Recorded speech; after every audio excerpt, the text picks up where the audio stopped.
భగవద్గీత 2వ అధ్యాయము సాంఖ్యయోగము. సంజయుడు పలికెను, జాలి నిండిన వాడై శోకతప్త హృదయంతో కంటి నిండా నీరు నిండిపోయున్న అర్జునుడిని చూసిన శ్రీకృష్ణుడు ఈ విధంగా పలికెను. ప్రియమైన అర్జున, ఇలాంటి క్లిష్ట సమయంలో ఈ చిత్తభ్రాంతి ఎట్లా దాపురించింది? ఇది గౌరవనీయ వ్యక్తికి తగదు. ఇది ఉత్తమ లోకాలకు దారితీసేది కాకపోగా అపకీర్తి పాలు చేస్తుంది. ఓ పార్థ, ఈ యొక్క పౌరుషహీనత్వానికి లోను కావటం నీకు తగదు. ఓ శత్రువులను జయించేవాడా, ఈ నీచమైన హృదయ దౌర్బల్యం విడిచిపెట్టి యుద్ధానికి లెమ్ము. అర్జునుడు ఇట్లనెను, ఓ మధుసూదన, పూజ్యులైన భీష్ముడు, ద్రోణాచార్యుడు వంటి వారి మీద యుద్ధంలో నేను బాణాలు ఎలా విడవగలను? నా గురువులైన ఈ పెద్దలను సంహరించి ఈ భోగాలని అనుభవించటం కంటే యాచకుడిగా బ్రతకటం మేలు. వీరిని చంపితే మనము అనుభవించే ఈ సంపద, భోగాలు రక్తంతో కళంకితమై ఉంటాయి. ఈ యుద్ధం యొక్క ఎలాంటి ఫలితం మనకు మేలైనదో కూడా మనకు తెలియదు. వాళ్లను జయించడమా లేదా వారిచే జయింపబడటమా? వారిని సంహరించిన తర్వాత కూడా మనకు జీవించాలని అనిపించదు. అయినా వారు ధృతరాష్ట్రుని పక్షంలో చేరి మన ఎదురుగా యుద్ధభూమిలో నిలిచి ఉన్నారు. నా కర్తవ్యం ఏమిటో నాకు తెలియటం లేదు, మరియు ఆందోళన, పిరికితనము నన్ను ఆవహించాయి. నేను నీ శిష్యుడను, నీకు శరణాగతుడను. నాకు నిజముగా ఏది శ్రేయస్కరమో దానిని ఉపదేశించుము. నా ఇంద్రియములను శుష్కింపచేస్తున్న ఈ శోకమును పోగొట్టే ఉపాయమేది తోచటం లేదు. నేను ఈ భూమిపై సుసంపన్నమైన ఎదురులేని రాజ్యాన్ని గెలిచిన లేదా దేవతల వంటి ఆధిపత్యము పొందిన ఈ శోకమును తొలగించుకోలేను. సంజయుడు ఇట్లనెను.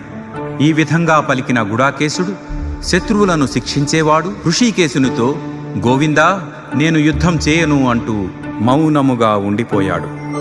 ఓ ధృతరాష్ట్ర, ఆ తరువాత ఇరుసేనల మధ్యలో శోకసంతప్తుడైన అర్జునుడితో శ్రీకృష్ణుడు మందహాసంతో ఇట్లు పలికెను.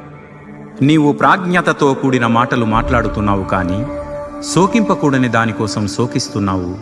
ప్రాణములు పోయిన వారి గురించి గాని బ్రతికున్న వారి గురించి గాని పండితులైన వారు శోకింపరు. నేను కాని, నీవు కాని, ఈ రాజులందరూ కాని లేని సమయం లేదు. ఇక ముందు కూడా మనము ఉండకుండా ఉండము. ఏ విధంగానైతే దేహంలో ఉన్న జీవాత్మ వరుసగా బాల్యము, యవ్వనము, ముసలితనముల గుండా సాగిపోతుందో, అదే విధముగా మరణ సమయంలో జీవాత్మ మరి ఒక దేహములోనికి ప్రవేశిస్తుంది. వివేకవంతులు ఈ విషయమున భ్రమకు లోనవ్వరు. ఓ కుంతిపుత్ర, ఇంద్రియ విషయములతో సంయోగము వలన ఇంద్రియములకు క్షణభంగురమైన అనిత్యమైన సుఖదుఖాలు కలిగినట్లు అనిపిస్తుంది. ఇవి అనిత్యములు, మరియు ఇవి వేసవి, చలికాలములలా వచ్చి పోతుంటాయి. ఓ భరతవంశీయుడా, కలత చెందకుండా వీటిని ఓర్చుకోవటం నేర్చుకోవాలి. ఓ అర్జున, పురుషశ్రేష్ఠుడా, సుఖదుఖములచే ప్రభావితం కాకుండా రెండింటిలోనూ చలించకుండా నిశ్చలముగా ఉన్న వ్యక్తి మోక్షమునకు అర్హుడవుతాడు. అశాశ్వతమైన దానికి స్థిరత్వం లేదు, మరియు శాశ్వతమైన దానికి అంతం లేదు. ఈ రెండింటి స్వభావాన్ని యథార్థముగా అధ్యయనం చేసిన తత్వజ్ఞానులు ఈ విషయాన్ని నిర్ధారించి ఉన్నారు. శరీరమంతయు వ్యాపించి ఉన్నా అది నాశనం చేయబడలేనిదని తెలుసుకొనుము. ఎవ్వరు కూడా అనస్వరమైన ఆత్మను నాశనం చేయలేరు. ఈ భౌతిక శరీరము మాత్రమే నశించున్నది. అందున్న జీవాత్మ నాశరహితమైనది, కొలవసఖ్యము కానిది, మరియు నిత్య శాశ్వతమైనది. కావున ఓ భరత వంశీయుడా, యుద్ధము చేయుము. ఆత్మ ఇతరులను చంపును అని భావించేవాడు, ఆత్మ ఇతరులచే చంపబడును అని భావించేవాడు ఇద్దరూ అజ్ఞానులే. నిజానికి ఆత్మ ఎవ్వరినీ చంపదు, ఎవ్వరి చేతనూ చంపబడదు. ఆత్మకి పుట్టుక లేదు, ఎన్నటికీ మరణం కూడా ఉండదు. ఒకప్పుడు ఉండి ఇక ముందు ఎప్పుడైనా అంతమైపోదు. ఆత్మ జన్మలేనిది, నిత్యమైనది, శాశ్వతమైనది, మరియు వయోరహితమైనది. శరీరం నశించిపోయినప్పుడు అది నశించదు.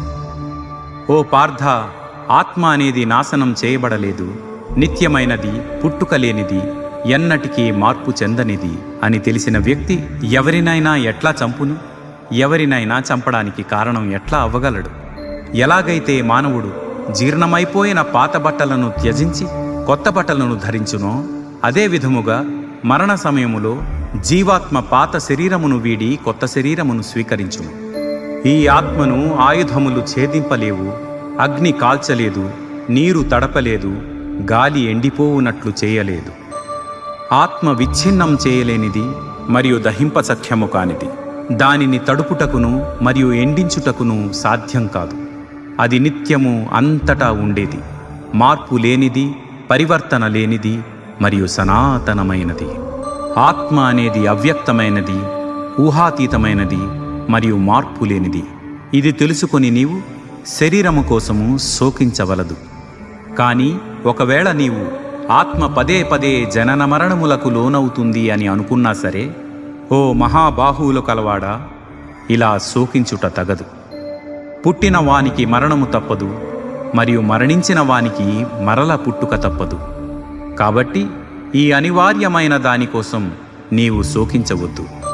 ఓ భరతవంశీయుడా, సృష్టింపబడిన ప్రాణులన్నీ పుట్టుక ముందు అవ్యక్తములు, జీవితకాలంలో వ్యక్తములు, మరల మరణించిన పిదప అవ్యక్తములు. కావున శోకించుట ఎందులకు? కొందరు ఈ ఆత్మని ఆశ్చర్యమైనదిగా చూస్తారు, కొందరు ఆశ్చర్యమైనదిగా వర్ణిస్తారు, మరికొందరు ఆత్మ ఆశ్చర్యమైనదని వింటారు, మరికొందరు విన్న తర్వాత కూడా దీని గురించి ఏమాత్రం అర్థం చేసుకోలేరు. ఓ అర్జున, దేహమునందు ఉండే ఆత్మ కొందరు ఆశ్చర్యమైనదిగా వర్ణిస్తారు, మరికొందరు ఆత్మ ఆశ్చర్యమైనదని వింటారు, మరికొందరు విన్న తర్వాత కూడా దీని గురించి ఏమాత్రం అర్థం చేసుకోలేరు. ఓ అర్జున, దేహమునందు ఉండే ఆత్మ చావులేనిది, కాబట్టి ఏ ప్రాణి గురించి కూడా నీవు శోకించుట తగదు. అంతేకాక నీ యొక్క క్షత్రియ స్వధర్మమును అనుసరించి నీవు చలింపరాదు. నిజానికి ఒక క్షత్రియుడికి ధర్మ పరిరక్షణకు యుద్ధం చేయడమనే దానికన్నా మించిన కర్తవ్యం లేదు. ఓ పార్థ, ధర్మాన్ని పరిరక్షించే ఇలాంటి అవకాశాలు కోరుకోకుండానే దొరికిన క్షత్రియులు అదృష్టవంతులు. ఇవి వారికి స్వర్గమునకు తెరిచి ఉన్న ద్వారము వంటివి. కానీ ఒకవేళ నీవు స్వధర్మాన్ని, కీర్తిని విడిచి ఈ ధర్మయుద్ధాన్ని చేయటానికి నిరాకరిస్తే తప్పకుండా పాపాన్ని చేసిన వాడివవుతావు. జనులు నిన్ను పిరికివాడు, పారిపోయిన సైనికుడు అని అంటారు. గౌరవప్రదమైన వ్యక్తికి అపకీర్తి అనేది మరణము కన్నా ఘోరమైనది. ఏ మహారథుల దృష్టిలో నీవు గొప్పవాడివో వారు నీవు యుద్ధభూమి నుండి భయముతో పారిపోయావనుకుంటారు. అలా వారికి నీ మీద ఉన్న గౌరవం పోగొట్టుకుంటావు. నీ శత్రువులు నిన్ను అపకీర్తి పాలు చేసి క్రూరమైన మాటలతో అవమానిస్తారు. దీనితో నీ గొప్పతనం చులకనైపోతుంది. అయ్యో, ఇంతకంటే ఎక్కువ బాధాకరమైనది ఏమైనా ఉందా? యుద్ధం చేస్తే నీవు యుద్ధరంగంలో వీరమరణం పొంది స్వర్గానికి పోయెదవు, లేదా విజయుడవై ఈ భూమండలంపై రాజ్యమును అనుభవించదవు. కావున కృత నిశ్చయుడవై లెమ్ము.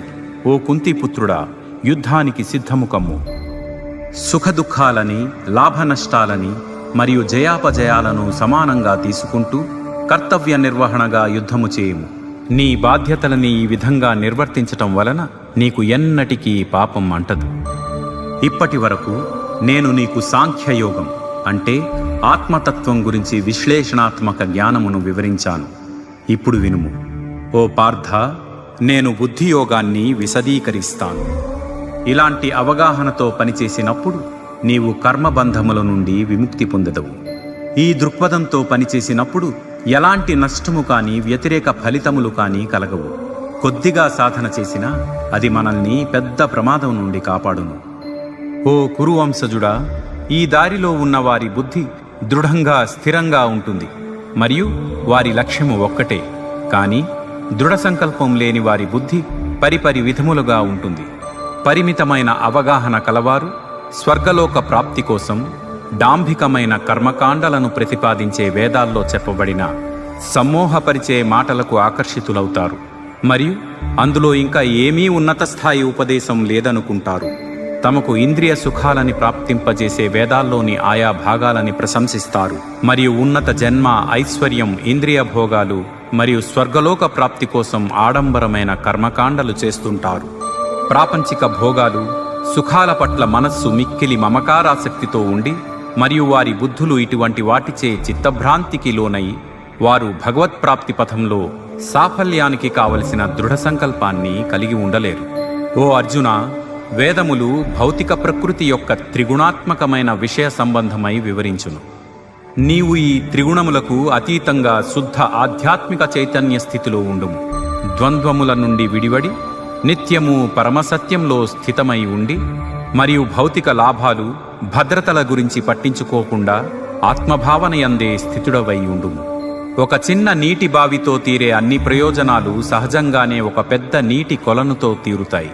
అదే ప్రకారంగా పరమసత్యాన్ని ఎరిగి భగవత్ప్రాప్తి నొందిన వ్యక్తి అన్ని వేదముల లక్ష్యాన్ని నెరవేర్చినట్టే. శాస్త్రవిహిత కర్తవ్య కర్మను ఆచరించుట యందే నీకు అధికారము కలదు, కాని ఆ కర్మఫలములపైన నీకు హక్కు లేదు. నీవే కర్మఫలములకు హేతువు అని ఎప్పుడూ అనుకోకు. మరియు చేయవలసిన కర్మలు మానుటలో ఆసక్తి ఉండరాదు. జయాపజయముల పట్ల మమకారాసక్తి విడిచిపెట్టి, ఓ అర్జున, నీ కర్తవ్య నిర్వహణలో స్థిరముగా ఉండుము. ఇటువంటి సమత్వ బుద్ధియే యోగము అని చెప్పబడును. దివ్యమైన ఆధ్యాత్మిక జ్ఞానమును ఆశ్రయించుము. ఓ అర్జున, ఫలాపేక్షతో చేసే పనులను త్యజించుము. బుద్ధిని ఆధ్యాత్మిక జ్ఞానంలో స్థిరంగా ఉంచి చేసే పనుల కన్నా అవి నిమ్నస్థాయికి చెందినవి. తమ కర్మఫలములను తామే భోగించగోరేవారు పిసినారులు. వివేకముతో ఈ ఫలాసక్తి రహిత కర్మశాస్త్రమును ఆచరణలో పెట్టినవాడు ఈ జన్మలోనే పుణ్యపాపములను రెంటినీ త్యజించును. కాబట్టి నైపుణ్యంతో పనిచేయటం అనే యోగ అభ్యాసము చేయుము. జ్ఞానులు సమత్వ బుద్ధి కలిగి ఉండి జనన మరణ చక్రంలో బంధించే కర్మఫలములపై మమకార ఆసక్తులను త్యజించి ఉంటారు. ఇలాంటి దృక్పథంతో పనిచేయటం వలన సమస్త దుఃఖములకు అతీతమైన స్థితిని పొందెదరు. మోహమనే ఊబి నుండి నీ బుద్ధి బయటపడినప్పుడే నీవు ఇప్పటి వరకు విన్న దాని గురించి, ఇక వినబోయే దాని గురించి వైరాగ్యం కలుగుతుంది. కామ్య కర్మకాండలను చెప్పే వేద విభాగాల వైపు ఆకర్షితం కాకుండా నీ బుద్ధి ఎప్పుడైతే భగవంతుని అందే నిశ్చలంగా ఉంటుందో అప్పుడు సంపూర్ణమైన యోగస్థితిని పొందెదవు. అర్జునుడు పలికెను, ఓ కేశవ, భగవద్ధ్యాసయందే స్థిరముగా ఉన్న వాని లక్షణములు ఏమిటి? జ్ఞానోదయమైన వ్యక్తి ఎలా మాట్లాడును, ఎలా కూర్చొనును, ఎలా నడుచును? భగవానుడు పలికెను, ఓ పార్థ, మనస్సుని వేధించే అన్ని స్వార్థ ప్రయోజనాలను, ఇంద్రియవాంఛలను త్యజించి ఆత్మజ్ఞానంలో సంతుష్టుడైనప్పుడు ఆ వ్యక్తిని స్థితప్రజ్ఞుడు అంటారు. దుఃఖముల నడుమ కలత చెందని వ్యక్తి, సుఖముల కోసం ప్రాకులాడని వ్యక్తి, మమకారము, భయము మరియు క్రోధము విడిచిన వ్యక్తిని స్థితప్రజ్ఞుడైన ముని అంటారు. ఎవరైతే అన్ని పరిస్థితులలో మమకారం, ఆసక్తి లేకుండా ఉంటాడో సౌభాగ్యానికి హర్షము స్థితప్రజ్ఞుడైన ముని అంటారు.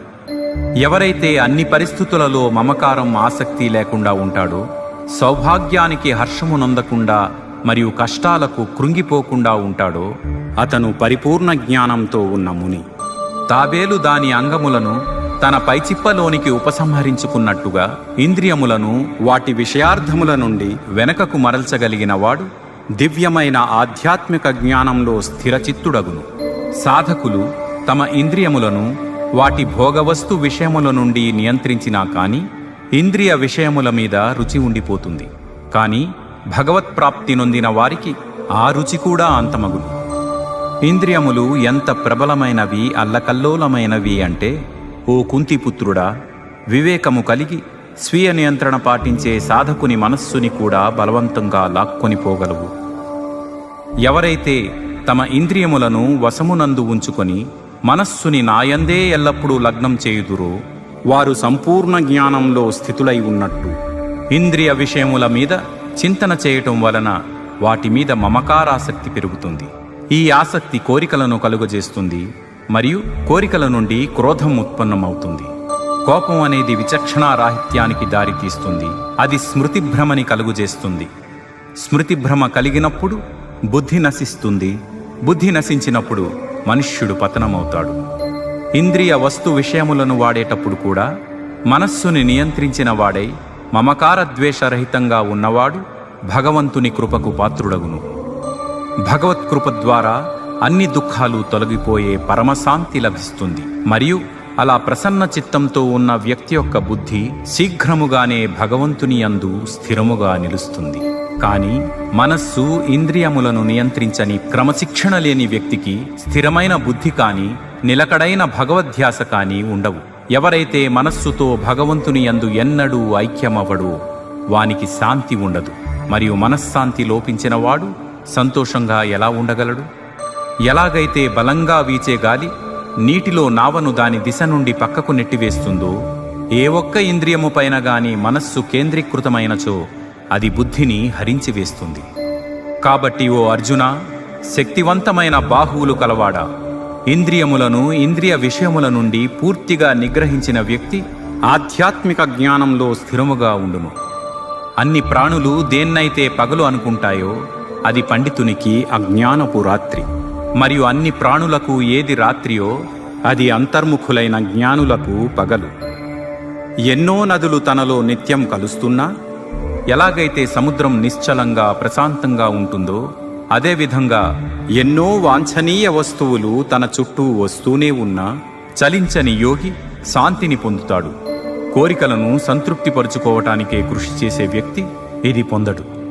ఎవరైతే అన్ని ప్రాపంచిక కోరికలను త్యజించి మరియు అత్యాశ లేకుండా, నేను నాది అన్న భావన లేకుండా మరియు అహంకార రహితముగా ఉంటాడో అలాంటి వానికి పరిపూర్ణమైన ప్రశాంతత లభిస్తుంది. ఓ పార్థ, జ్ఞానోదయం కలిగిన జీవాత్మ స్థితి ఎలా ఉంటుందంటే, ఒకసారి జ్ఞానోదయం కలిగిన తర్వాత ఇక మళ్ళీ అది మాయలో పడదు. మరణ సమయంలో కూడా ఈ వివేకంతో స్థిరంగా ఉన్న ఇటువంటి వ్యక్తి జనన మరణ చక్రం నుండి విముక్తి పొంది ఆ భగవంతుని దివ్యధామానికి చేరుకుంటాడు. ఇది ఉపనిషత్తుల సారాంశము, బ్రహ్మ విద్య, యోగశాస్త్రము, శ్రీకృష్ణార్జున సంవాదము అయిన శ్రీమద్ భగవద్గీతలోని సాంఖ్యయోగము అను 2వ అధ్యాయము.